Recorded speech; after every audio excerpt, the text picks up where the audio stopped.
Hello students, welcome to biology lecture. Myself Somnath Palicha here. We are going to discuss about biological classification in details. Okay? जहाँ पे हम लोगों ने अभी start करना है किंगडम फंजाई. इसके पहले हम लोग सारी चीज़ें देख चुके हैं. ये हमारे सिलेबस का मतलब हमारे जो बायोलॉजिकल क्लासिफिकेशन है उस चैप्टर का ये लास्ट पार्ट रहेगा और काफ़ी इंटरेस्टिंग है. ओके मतलब हम लोग एक्चुअली पढ़ाई कर रहे हैं माइकोलॉजी के बारे में. किसके बारे में पढ़ाई कर रहे हैं? माइकोलॉजी के बारे में.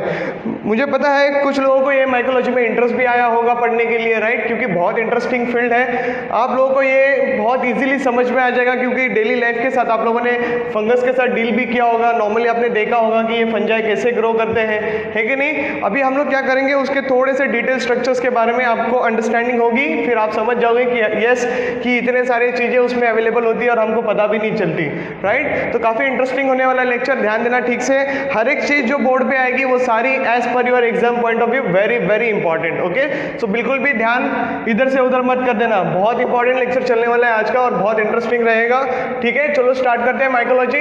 सबसे पहले आपको तो पता ही है कि ये मल्टी सेलुलर है, यूकैरियोटिक है. यस और नो? हम लोगों ने इसके बारे में ऑलरेडी पढ़ चुके हैं. आरएच व्हिटेकर के क्लासिफिकेशन में आता है 5 किंगडम क्लासिफिकेशन सिस्टम में, राइट? इसके बाद हमारा जो सिलेबस चालू हो जाएगा वो हो जाएगा plant kingdom and then animal kingdom. और उसके बाद हम लोग क्लासिफिकेशन वाले चैप्टर से बोल सकते हैं आगे निकल जाएंगे. ओके तो चलो देखते हैं. They are multicellular eukaryotic.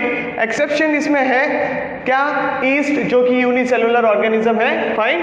Next, no pigments are present. मतलब क्या? These are not going to synthesize their own food. Own food होने के लिए एक ऐसा पिगमेंट चाहिए होता है. जैसे बैक्टीरिया में हम लोगों ने बात किया था बैक्टीरियो क्लोरोफिल या फिर बैक्टीरियो विरिडिन के बारे में, राइट? अगर आप लोगों को याद है प्लांट्स में तो क्लोरोफिल पिगमेंट प्रेजेंट होता है. समझ में आ रहा है कि नहीं आ रहा है? ओके और उसके बाद हम लोगों ने ये भी चीज़ें देखी थी फोटोसिंथेसिस के लिए प्लांट्स में that carbon dioxide required, water required to produce their own food in presence of sunlight. Yes और नो? ठीक है, in presence of sunlight, in presence of chlorophyll pigment the work has to be done. और उसके बाद bacteria में हम लोगों ने क्या देखा था? कीमो ऑटोट्रॉप्स देखे थे जहाँ पे hydrogen sulphide act as hydrogen donor. बात समझ में आ रही है? तो वो सारी चीज़ हम लोग कवर कर चुके हैं. थोड़ा सा लॉजिक यहाँ पे लगा लेना. अगर सर यहाँ पे पिगमेंट सिस्टम नहीं है तो मतलब क्या ये लोग खुद का खाना नहीं बना सकते. बात समझ में आ रहा है? तो फिर ये लोग क्या करते हैं? They survives on such condition. See saprophytic, parasitic and symbiotic. मतलब क्या? सिम्बायोटिक किसी के साथ रिलेशन में रहना. मतलब क्या? उसके लिए भी बेनिफिट है और खुद के लिए भी बेनिफिट है. खुद का फायदा भी होना चाहिए साथ में और हम लोग से दूसरे का भी फायदा होना चाहिए. बात समझ में आ रहा है? Symbiotic association. यहाँ पे ये जो सिम्बायोटिक एसोसिएशन है आपने काफी बार अभी सुन भी लिया है इस चैप्टर में भी. For example like rhizobium and the roots of higher plants के बारे में बात की थी, लेग्यूमिनस प्लांट्स को लेके, राइट? तो ये हम लोगों ने देख लिए थे. उसके बाद parasitic, very important term parasitic over here, that it can grow on some another organisms also. Okay for example आप लोगों ने टर्टल देखा होगा. टर्टल के शेल के ऊपर आप लोग काफी सारे फंगस ग्रो होते हुए देखे रहेंगे. यस और नो? उसके बाद एंट्स होते हैं. Okay there are some ants जिनके बॉडी पे ये फंगस ग्रो भी होते हैं. अभी क्या हो जाता है, अगर एंट पे फंगस इन्फेक्शन हो गया so it can take over the complete mechanism of the ant. कभी कभी वो उसके दिमाग पे इस तरीके से हावी हो जाता है कि खुद कंट्रोल करता है उसके माइंड को. बात समझ में आ रहा है? इतना डेंजरस भी हो सकता है. इसके अलावा वो उसको ये भी बता सकता है कि जाओ और किसी और मतलब तुम्हारे ग्रुप में इसको स्प्रेड करो. This level fungi can spread into the ends, into the lower organism. बात समझ में आ रही है? Very important thing you should understand over here. काफी इंटरेस्टिंग होने वाला है. और दूसरी बात आप लोगों को पता है सैप्रोफाइटिक. सैप्रोफाइटिक का मतलब होता है dead and decay organic matter. Organic matter दुनिया में खाली प्लांट्स बनाता है, ये बात ध्यान में रखें. ओके कौन बनाता है? खाली प्लांट सिंथेसाइज करता है ऑर्गेनिक मैटर को. इसके अलावा तुम लोगों को क्या सारी चीजें पता है? जब organic matter dead and decay होने लगती है so they can act like a decomposers, right? So they can act like a decomposers. अभी देखो कुछ बैक्टीरियाज होते हैं जो ऑलरेडी डीकंपोजिशन में मदद करते हैं. यस और नो? लेकिन बाद में जो बचा हुआ चीज रहता है जो आफ्टर डीकंपोजिशन रहता है उसको फिर ये लोग ये जो फंगस होते हैं ये ग्रो करके और डाइजेस्ट करते हैं और ब्रेक डाउन करते हैं उन सारी चीजों का. बात समझ में आ रहा है? तो this is how the fungus can be growing into the dead and decay organic matter also. Let's take the digestion. This are extracellular digestion. दूसरी खास बात यहाँ पे क्या है? Cell wall. Very very important जो आपको ज्यादा करके याद रखना है माइंड पे वो है काइटिन. काइटिन जो सब्सटेंस है that is made up of homopolysaccharide substance and that homopolysaccharide substance is nothing but N acetyl glucosamine. Very very important आपको याद रखना है. ओके ये कुछ अलग है. यस और नो? जैसे कि प्लांट पे होता है cellulose, this is fungal cellulose बोल सकते हो। क्या बोल सकते हो? Fungal cellulose. बात समझ में आ रही है? ये थोड़ा सा सेलुलोज के कंपैरेटिवली अलग है, लेकिन made up of N acetyl glucosamine homopolysaccharide की चेन होती है and the substance is called as a chitin. Chitin आपको एक और जगह पे देखने मिलता है, मैंने ऑलरेडी भी बताया था, कुछ लोग समझ भी गए रहेंगे, ऑर्थ्रोपोडा की बात कर रहे हैं सर, यस और नो? फाइलम ऑर्थ्रोपोडा की बात चल रही है, उनके पास भी एक्सोस्केलेटन स्ट्रक्चर जो होता है that is made up of chitinous substance. Clear हो रहा है? तो ऐसे रिलेट करना सीख जाओ, खुद के खुद क्वेश्चंस बनाना सीख जाओ, आप लोगों को काफी सारे क्लियर हो जाएगी चीजें ऐसे ही ऐसे। ओके, देख लेना। नेक्स्ट, ये डिकम्पोजर पार्ट तो हम लोगों ने डिस्कस कर लिया। Coming to the next, they also help in recycling of inorganic elements in nature.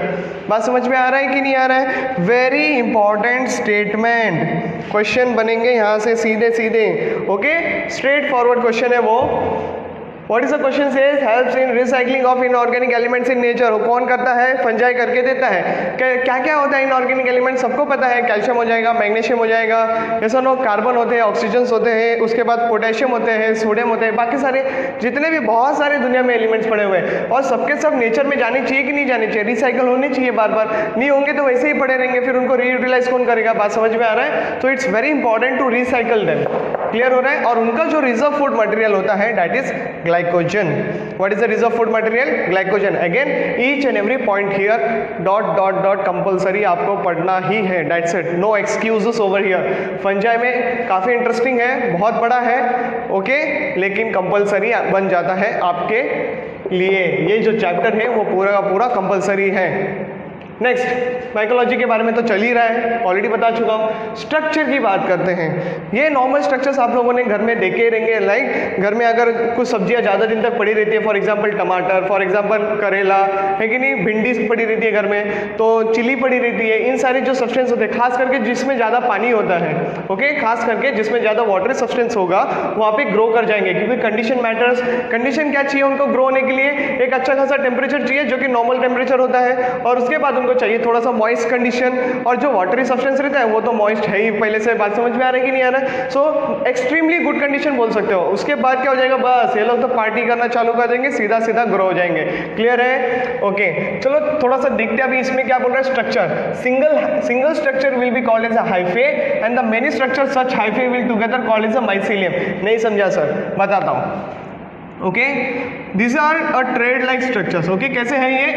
Trade like structures. बात समझ में आ रही है? ट्रेड लाइक स्ट्रक्चर को हम लोग क्या डिफाइन करते हैं? हाइफे के नाम से डिफाइन करते हैं। ठीक है, अब ये ट्रेड लाइक स्ट्रक्चर जो होते हैं इनमें बहुत सारे न्यूक्लियस होंगे। ओके, सो दूसरा कंडीशन क्या है? Multi nucleate. क्या हो जाएंगे? मल्टी न्यूक्लिएट है। फाइन, अभी ऐसे मैनी क्या बोल रहा है? ऐसे अगर बहुत सारे रहेंगे, देख लो, I hope you are understanding, yes और नो? बहुत ज्यादा, many hyphae, then this term will be together called as mycelium।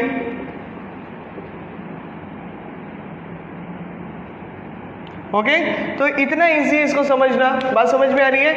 धीरे धीरे देख लेना, ये हाइफे इतने फास्ट ग्रो हो जाएंगे। लाइक अगर 24 आवर्स की बात करूं तो 24 आवर्स में तो बाबा इनकी कॉलोनी बनना चालू हो जाएगी। बात समझ में आ रहा है? Just single trade has grown into so many fragments. ये सो मेनी फ्रैगमेंट्स कैसे बनते हैं? पहले इनिशियली क्या होता है? See suppose there are fungal spores. Okay, क्या होते हैं? देयर आर फंगल स्पोर्स होते हैं, और ये फंगल स्पोर्स को अगर फेवरेबल कंडीशन मिल गई, दे स्टार्ट डिवाइडिंग, वो कॉलोनी बना लेते हैं इनिशियली, एंड देन फटाफट क्या होता है? इनमें से ये हाइफे लाइक स्ट्रक्चर ग्रो होता है, और जितने ज्यादा स्पोर उतने ज्यादा हाइफे। बात समझ में आ रहा है? और जितने ज्यादा हाइफे उतना कॉम्प्लिकेटेड स्ट्रक्चर, और उतना complicated structure called as mycelium. बात समझ में आ रहा है? Okay, so what are hyphae? Hyphae are thread like structure. What are mycelium? All the hyphaes together are called as a mycelium. Okay, लेकिन now still you are not able to visible the fungus. Okay, still आप लोग उसको देख नहीं सकते अच्छी तरीके से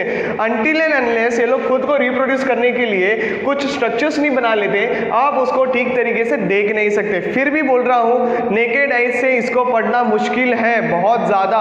तो आपको कब इसको पढ़ना मिलेगा, जब आप उसको स्कैनिंग इलेक्ट्रॉन माइक्रोस्कोप के अंडर अगर स्लाइड माउंट कर दी आपने तो आपको उसको देखने के लिए मिलेगा। काफ़ी इंटरेस्टिंग दिखते हैं स्ट्रक्चर्स, ओके, और काफ़ी अट्रैक्टिव भी होते हैं, ओके। तो I hope you are understanding over here. Fungal spore germinate give rise to the hyphae, many hyphae together will be called as a mycelium and और जो ये माइसीलियम होते हैं ये खुद के ऊपर ऐसे ट्रेड लाइक सब्सटेंस ग्रो करवाते हैं। See I hope you are understanding. ऐसे elongated structure, vertical elongated structures grow करेंगे और फिर इनके ऊपर डेवलप हो जाएगा फ्रूटिंग बॉडी। बात समझ में आ रहा है? आप लोगों ने देखा रहेगा फ्रूटिंग बॉडी के वेरियस शेप्स होते हैं, स्ट्रक्चर्स होते हैं। कुछ होंगे स्पेरिकल, कुछ होंगे ऐसे मशरूम लाइक या फिर कुछ होंगे ऐसे कप लाइक स्ट्रक्चर्स बन सकते हैं। बात समझ में आ रही है? ओके, ऐसे कप लाइक स्ट्रक्चर्स बन सकते हैं। See this is how. और इनके अंदर स्पोर्स होते हैं, इनके अंदर वो फंगल स्पोर्स होते हैं। बात समझ में आ रही है? कुछ के अंदर ऐसे होंगे, ओके, या तो फिर अगर हम बात करें तो कुछ के अंदर ये समझो ऐसे स्ट्रक्चर है तो उसके अंदर ऐसे इलोंगेटेड स्ट्रक्चर्स भी रहेंगे। बात समझ में आ रहा है? जिनके अंदर स्पोर्स होते हैं, जिनके अंदर स्पोर्स होते हैं। क्लियर हो रहा है? बात समझ में आ रहा है? Okay, I hope you are understanding. So whenever they ruptures they release these spores, okay, they release these spores and what will happen, these spores when comes in the favorable condition they start growing into the new hyphae will start develop into the mycelium and mycelium again give rise to the fruiting body, again the spores will be released out। बात समझ में आ रहा है? इतना simple structure है, लेकिन जब तक फ्रूटिंग बॉडी फॉर्म नहीं होता हम उसको क्लियरली देख नहीं पाते और फिर भी उसको और क्लियरली जानने के लिए हमको स्कैनिंग इलेक्ट्रॉन माइक्रोस्कोप की जरूरत होती है। I hope you are understanding now, things are getting very clear to you, है कि नहीं? No pigment, saprophytic, parasitic, symbiotic, digestion, extracellular, cell wall, chitin, सारी चीजें याद हो गई सर। आप आगे बढ़ो। डिकम्पोजर्स है, रिसाइकलिंग इनऑर्गेनिक मटेरियल करते हैं, उसके बाद दिस आर द स्ट्रक्चर जिसके ऊपर क्वेश्चन बनते हैं। We are completed the 50% of this part. Okay, coming to the next part. ये सारी चीजें जो हम लोगों ने यहाँ पे डिस्क्राइब की उसके बेसिस पे आपको यहाँ पे बड़ा सा क्लासिफिकेशन खुल जाएगा। बात समझ में आ रही है? नहीं सर नहीं समझ में आ रही है तो कोई बात नहीं, अभी देख लो, अभी समझ में आ जाएगी। ओके, उसके बाद क्या करेंगे हम लोग, हर एक चीज को डिटेल में स्टडी करेंगे। आप लोगों के पंजाब के क्वेश्चन में जाने ही नहीं दूंगा, सारे के सारे कवर कर लेंगे तुम लोग। फाइन, तो मोड ऑफ रिप्रोडक्शन की बात करते हैं, asexual and sexual mode of reproduction. Okay, ये बीच में हेडिंग लिखा हुआ है, इसको फिलहाल के लिए इग्नोर मार दो ना। ओके, इग्नोर मार देना उसके लिए। Coming to the next part, asexual and sexual. Sir normally हम लोग यही पढ़ के आते हैं, right? Asexual and sexual reproduction normally पढ़ते ही आ रहे हो और तुम लोग काफी फेमिलियर भी होंगे टर्म्स के साथ, जैसे कि फॉर एग्जांपल वेजिटेटिव रिप्रोडक्शन, है कि नहीं? वेजिटेटिव यानी क्या? फ्रेगमेंटेशन, दूसरा बडिंग एंड तीसरा फिशन। अभी ये बात समझना बहुत जरूरी है। क्या करेंगे, एक छोटा सा डायग्राम बना लेते हैं हम लोग यहाँ पे। ये जो हाइफे बनाया था ना, हाइफे, एक यहाँ पे मैं बना देता हूँ यहाँ पे, ठीक है? देख लेना, वेरी इजी टू अंडरस्टैंड। कुछ खास बात बना रहा हूँ, ठीक से देख लेना। 1 2 3 4 5, एक और हाइफे बना देते हैं। 1 2 3 4 5। ओके, दोनों के दोनों हाइफे हैं, लेकिन दोनों में फर्क क्या है? दोनों में फर्क ये है सर, एक में पार्टीशंस दिख रहे हैं, दूसरे में पार्टीशंस नहीं दिख रहे हैं। क्लियर है? हाँ सर समझ गए हम लोग को, क्लियर है, आप आगे बढ़ो, है ना? तो ये क्या हो जाएगा? सेप्टेट। क्या बोलोगे इसको? सेप्टेट हाइफे, और इसको बोलोगे एसेप्टेट। बात समझ में आ रही है? एसेप्टेड। अभी यहाँ पे सेप्टेड हो गया मतलब पार्टीशन हो गया, एक सेल में एक न्यूक्लियस है, तो सर ये यूनी न्यूक्लिएट हो गया क्या? Yes, this is what? Uninucleate, है ना? Septate and uninucleate. What about this aseptate? Many nucleus, multinucleate. बात समझ में आ रहा है? Multi nucleate. ऐसे सिचुएशन को एक और टर्म दिया जाता है सिनोसाइटिक। Okay, coenocytic hyphae. बहुत इजी है बच्चा, समझ में आ जाएगा तुम लोगों को काफी इजीली, काफी स्ट्रेस मत लेना, जस्ट सिंपल है, स्ट्रेट फॉरवर्ड है, प्रैक्टिस लगेगी, बस याद हो जाएगा। ओके, सी अगेन बीच में लाइंस बने, पार्टीशंस हो गया, इसलिए नाम आ गया सेप्टा। सेप्टा यानी सेप्टम्स। ओके, नाउ सेप्टम होने के कारण एक सेल में एक न्यूक्लियस आ गया, इसलिए यूनिन्यूक्लिएट। क्लियर हो रहा है? Coming to the another part, aseptate, जहां पे no partitions but they are showing a condition called as a multinucleate, therefore also called as coenocytic hyphae. Okay, एक और टर्म दे देता हूं, सिंकाइटियम। ओके, सिंकाइटियम या फिर सिंशियम बोल सकते हो, लेकिन again the same meaning, coenocytic hyphae, multinucleate, aseptate, ये सारे टर्म सेम है। ओके, क्लियर हो जाएगा? याद रखने की खाली कोशिश कर लेना, नहीं हो जाएगा एटलीस्ट सिनोसाइटिक को इग्नोर मत मारना, बहुत ज़्यादा ज़रूरी है। ओके, क्योंकि ये जो वर्ड है आगे आने वाले जब और भी चैप्टर्स पढ़ेंगे हम लोग, उसमें फिर से ही आ जाएगा, तो आप लोग फेमिलियर इसके साथ भी हो जाओगे बहुत इजीली। लेकिन इतना याद रखना, one cell one nucleus, like this way, many cell many nucleus will fuse together to form one cell and many nucleus. This is called syncytium structures. बात समझ में आ रहा है? नहीं समझा? देख लो, एक सेल एक न्यूक्लियस, एक सेल एक न्यूक्लियस, एक सेल एक न्यूक्लियस, एक सेल एक न्यूक्लियस, मान लो ये सारे स्ट्रक्चर्स साथ में जब फ्यूज हो जाएंगे, है कि नहीं, तो एक बड़ा cell many nucleus. I hope you are understanding. So that will be called as a multinucleate condition. बहुत ईजी है बच्चा, समझ में आ गया रहेगा। अभी फ्रैगमेंटेशन की बात करते हैं। ओके, अगर सोच लो सेप्टेड वाले में फ्रैगमेंटेशन हुआ, मतलब क्या सर आप ऐसा बोल रहे हो क्या, इतना स्ट्रक्चर अगर टूट गया तो इतना स्ट्रक्चर जो टूटा है it can give rise to a new hyphae. Are you understanding? That is what fragmentation meaning. नहीं समझी या समझी? फिर से बता रहा हूं, सी अगर ये सेप्टम है ना तो वो खाली सेप्टम पे टूटेगा। I hope you are understanding now. See अगर सेप्टम से टूट के सेपरेट हो गया, it can start growing into the new hyphae, है कि नहीं? अभी वो वेरी भी कर सकता है कि ब्रांच होगा कि अनब्रांच होगा, ये भी मैटर करता है, लेकिन मान लो इतना ही टूटा तो उतना can give rise to a new hyphae. लेकिन यहाँ पे क्या हो गया सर, यहाँ पे सेप्टम ही नहीं है, तो दिक्कत इसके लिए ज़्यादा होती है। देख लो यहाँ पे कुछ पार्ट्स में ही टूटेंगे, उसी सेप्टम पे ही टूटेंगे, लेकिन यहाँ पे सेप्टम जैसा कुछ नहीं है, तो ये थोड़ा ज़्यादा प्रॉब्लमेटिक हो सकता है। अगर इनकी मरने की बात करें तो ये ज़्यादा सर्वाइव कर सकते हैं, अगर इनकी बात करें एक को मारो तो मतलब चांसेस है कि सब लोग भी मर जाए। बात समझ में आ रही है कि नहीं आ रही है? क्योंकि देयर इज नो सेप्टम, एक लिमिटेड एरिया नहीं है वहाँ पे पूरा का पूरा एक ही एरिया है जहाँ पे पूरे न्यूक्लियस भरे पड़े हैं। क्लियर हो रहा है? काफ़ी ईजी है समझना। ओके, ये आराम से टूटेगा तो सेप्टेड से ही टूटेगा, बाकी कोई टेंशन नहीं है उसका। तो अब मुझे बताओ सेप्टेड एंड एसेप्टेड में एडवांस कौन हुआ? सोचो जरा सा, सेप्टेड एंड एसेप्टेड में एडवांस स्ट्रक्चर कौन हो गया? हायर ऑर्गेनिज्म कौन हो जाएगा? Sir septate. Yes sir, septate होना चाहिए। बात समझ में आ रही है? सो ये कैटेगरी किस में चली जाती है? एडवांस कैटेगरी में चली जाती है, और ये लोअर फंजाई में चले जाता है। ओके, सो जब भी हम लोअर फंजाई की बात करेंगे तुम्हारे दिमाग में एसेप्टेड हाइफे सबसे पहला क्लिक हो जाना चाहिए, और हायर बोलेंगे तो सेप्टेड हाइफे क्लिक होना चाहिए, यूनी न्यूक्लिएट स्ट्रक्चर्स। ओके, मुझे नहीं लगता अभी तक तुम लोगों को कोई ज़्यादा दिक्कत आई रहेगी, है कि नहीं? बडिंग, सर बडिंग हमको बहुत पहले से पता है। आपने यहाँ पे बोला ना ईस्ट, है कि नहीं? यहाँ पे मैंने क्या एग्जांपल रखा है? East unicellular. ये देख लो, है कि नहीं? ये बडिंग कैसे करेगा? ऐसे बडिंग ग्रो करेगा। See this is how the genetic material exchange. और बर्ड जब तक ये पूरा वाला छोटा वाला बर्ड ग्रो नहीं हो जाता, है कि नहीं? See it is still attached to the parent. When this fellow completely matures it will separate from the parent and it will start growing. ये तो होता है बडिंग, और क्या होता है? Are you understanding? तुम लोगों ने लोअर क्लास में 8th स्टैंडर्ड में, 9th स्टैंडर्ड में, 10th स्टैंडर्ड में भी बडिंग के बारे में पढ़ा होगा, बाइनरी फिशन के बारे में पढ़ा होगा, है कि नहीं? तो ये सारी चीजें हैं जो क्लियर हो जाती है आप लोगों को यहाँ से डायरेक्टली।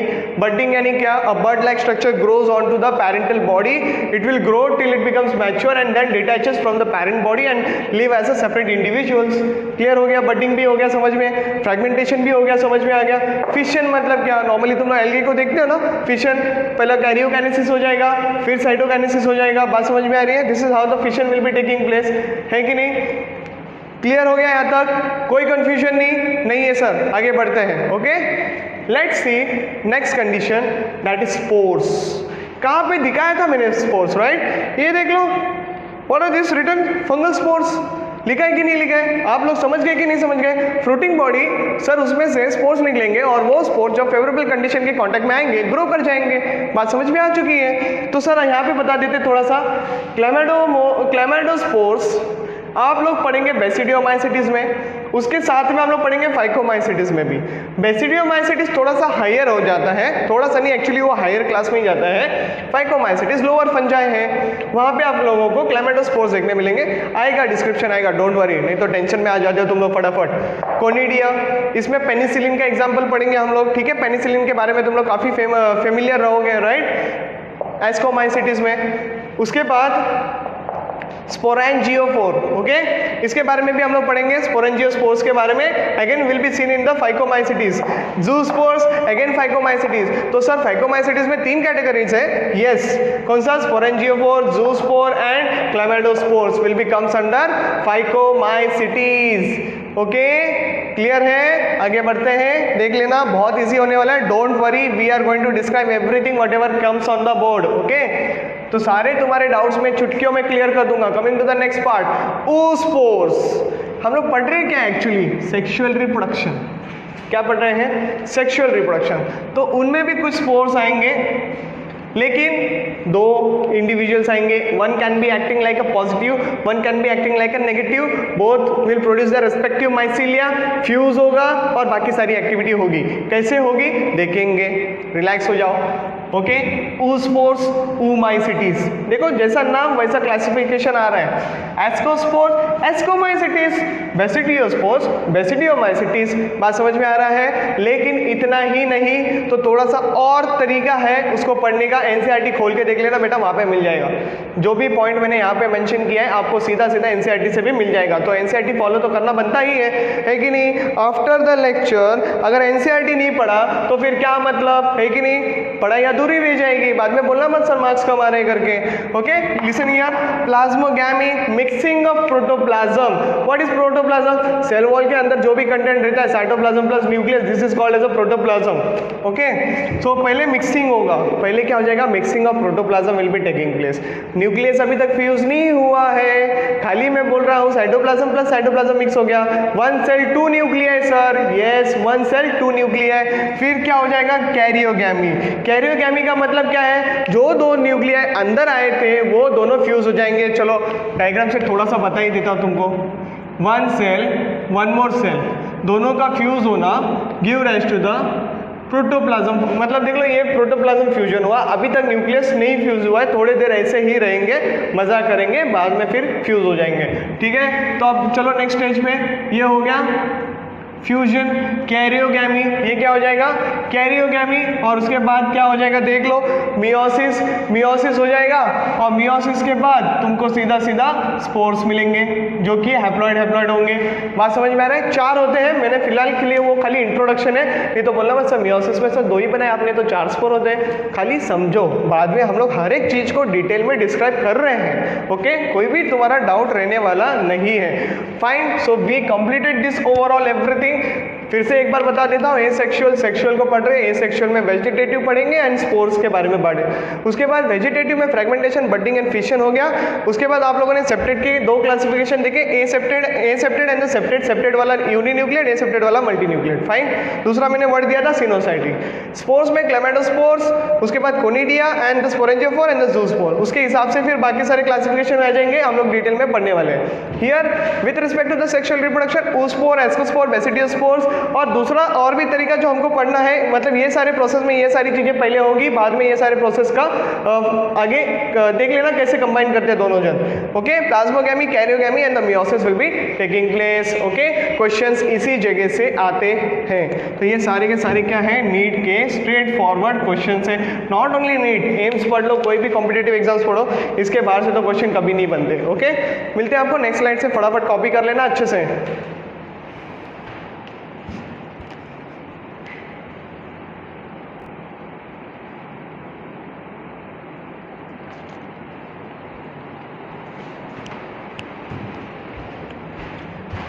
हेलो स्टूडेंट्स, तो अभी आगे का स्टार्ट करते हैं, फटाफट समझ लेते हैं।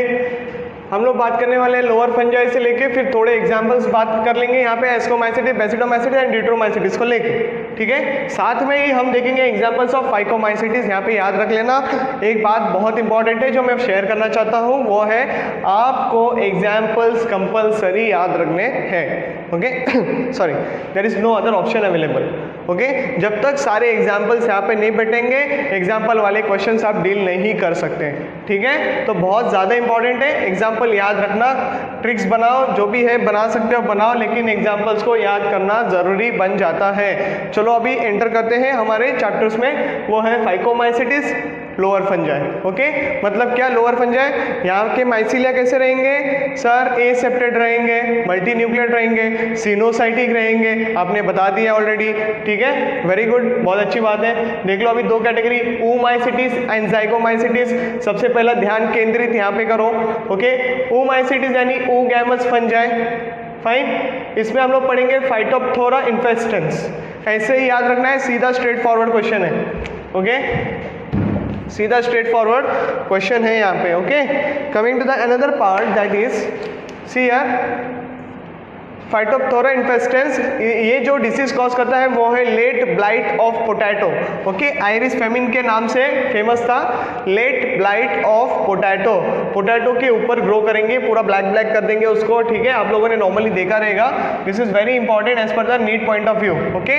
एल्ब्यूगो कैंडिडा पैरासिटिक है, ओके। एल्ब्यूगो कैंडिडा पैरासिटिक है, वेरी इंपॉर्टेंट एग्जाम्पल। अगेन क्या करता है, डिसीज कॉज करता है व्हाइट रस्ट ऑफ क्रूसीफर्स, खास करके Brassicaceae family, okay. Brassicaceae family और क्रूसीफेरेसी फैमिली याद रखना, बहुत ज़्यादा इंपॉर्टेंट है। ब्रासिकेसी फैमिली यहाँ पे, जिनमें एल्ब्यूगो कैंडिडा जो पैरासिटिक है वो काफ़ी नुकसान पहुँचाता है। एक्चुअली क्या देखने मिलता है, मान लो दिस इज अ लीफ, इसके ऊपर ऐसे ऐसे व्हाइट डॉट करके स्ट्रक्चर्स ग्रो होते हैं, okay. White colour, very important, white colour के रस्ट आपको देखने मिलेंगे, फंगस ग्रो होते हुए आपको दिख जाएंगे लीव्स के ऊपर। इसका मतलब है पूरा का पूरा जो खेती है वो पूरा इफेक्टेड हो चुका है, okay. Coming to the next one, यहाँ पे जाइगोमाइसीटीज देखते हैं, बाद में इस एग्जाम्पल को डील करते हैं। जाइगोमाइसीटीज मतलब क्या, एक ऐसी कैटेगरी जिनमें फ्लैजेला प्रेजेंट होता है, जिनमें क्या प्रेजेंट होता है, फ्लैजेला प्रेजेंट होगा। Another term was that conjugation fungi. Conjugation के बारे में अभी आप लोग फेमिलियर हो चुके हैं already, right. Positive negative strain का मिक्सिंग होना, ऑल दोस थिंग आपने बैक्टीरिया में भी देखा है। फिर आप लोगों ने इसको, ये हम लोगों ने डायटम्स के बारे में बात किया था, वहाँ पे भी आपने कॉन्जुगेशंस वगैरह देखा है, तो ठीक है। तो ये वर्ड के साथ आप लोग अभी काफ़ी फेमिलियर हो चुके हो। Coming to the example part, Rhizopus stolonifer, okay. This is how the diagram look like. Stolonifer यानी आपने ग्रास देखा रहेगा ना, जो रैंडमली मूव कर जाते हैं ग्राउंड के ऊपर ही, और फिर पर्टिकुलर नोडल रीजन पे दे स्टार्ट ग्रोइंग, है कि नहीं। तो ये वैसा ही है, देखो ये जो लॉन्ग हाइफे है, दिस इज द स्टोलानिफर हाइफे। और दूसरी बात देखो, मल्टी न्यूक्लियर स्ट्रक्चर है, सिनोसाइटिक हाइफे है यहाँ पे, और कुछ रीजन पे देखो राइजोइड्स फॉर्म्ड हुए हैं, एंड देन यहाँ से फ्रूटिंग बॉडी का स्ट्रक्चर फॉर्म्ड हुआ है। अब खास बात क्या है, they are present in the clusters, okay. क्या है वो, क्लस्टर्स में प्रेजेंट है, ये आपको यहाँ पे याद रखना है, ओके। क्लस्टर्स में दे आर प्रेजेंट। लेकिन अगर मैं म्यूकोर की बात करूँ, see it is a single present, है ना। They are not in a cluster, they are very singly present over here, and this is what the rhizoid structure. तो बात समझ में आ रही है यहाँ पे, this is not going to cause any kind of disease and all those things, okay. ये बात आपको ध्यान रखना है। नेक्स्ट, ये जो म्यूकोर है ये खास करके डंग के ऊपर ग्रो होते हैं, इसलिए इनको कहते हैं क्रोप्रोफाइलस फंगस भी कहते हैं इसको, ओके। कॉप्रोफाइलस के नाम से भी जाना जाता है, क्रोप्रोफाइलस फंगस के नाम से जाना जाता है। ये नॉर्मली ब्रेड मोल्ड के नाम से जाना जाता है, ओके।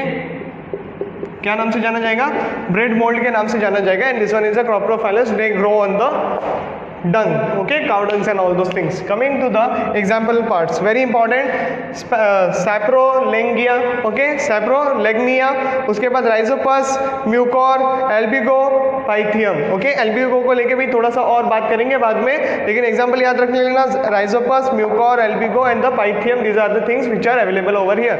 इसके बाद हम लोग इसके रिप्रोडक्शन के बारे में भी और डिटेल्स में बात करेंगे। फिलहाल के लिए इनकी कैटेगरी बता दी है मैंने, oomaicities and the zygomaicities, things are very clear to you on the board, okay। next coming to the ascomycetes, basidiomycetes and deuteromycetes। फिलहाल तो बोर्ड पे खाली एग्जांपल्स हैं, इतना फेमिलियर कर लो, फिर हम लोग नेक्स्ट क्लास में बात करेंगे और डिटेल्स में। Ascomycetes commonly called as sac fungi, very important है, याद रखना। नेक्स्ट ईस्ट जो था यूनिसेलुलर है, मैं बता चुका हूँ। नेक्स्ट जो है एस्परजिलस नाइगर, इसके बारे में बार बार आएगा हमारे एनसीईआरटी में भी।